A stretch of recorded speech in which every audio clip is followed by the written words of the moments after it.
कराची में बिलावल हाउस अॻियां peoples party PS 129 Malir के कारकुननि जान आलिम जामोद ख़िलाफ़ एहतजाजी मुज़ाहिरो ऐं धरणो हणी नारेबाज़ी कई। मलीर के PS 129 के कारकुननि औरतुनि ऐं मर्दनि जंहिंमें ज़िले काउंसिल जी मेंबर फातिमा मजीद, सईद बलोच, मजीद मोटाणी, यूसुफ कुडाणी समेत सवे कारकुननि एहतजाजी मुज़ाहिरे में शिरकत कई। मुज़ाहिरो बिलावल हाउस अॻियां हुअण करे पुलिस कारकुननि जी रस्ता रोक कई। कारकुननि पुलिस जी रुकावट तोड़े बिलावल हाउस जे रेड ज़ोन में दाख़िल थी विया।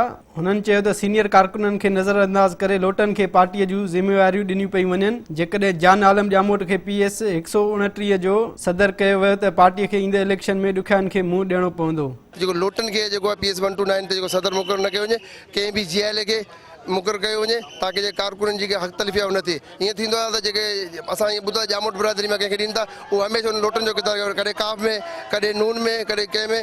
ना बिजली है, ना तरक्याती काम, ना अस्पताल, कुछ भी नहीं है। जो गरीब लोग वहाँ पे, अगर मिसाल के तौर पे कश्ती भी इनकी पानी में चलेगी तो उनकी मर्जी से चलेगी।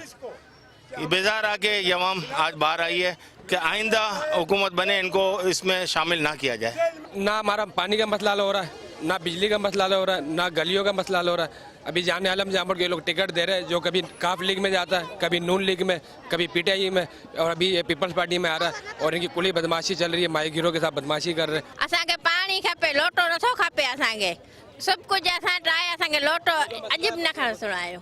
हुननि पीपल्स पार्टीअ जे चेयरमैन बिलावल भुट्टो ज़रदारी, MNA फराल टालपुर ऐं सिंध जे सदर निसार खोड़ो खां मुतालबो कयो त जान आलम जो नालो ख़ारिज करे कंहिं GIL खे PS 129 जो सदर बणायो वञे। कैमरामैन गुलाम मुस्तफ़ा रिन सां गॾु अब्दुल ख़ालिक मंगी, सिंध TV न्यूज़ कराची।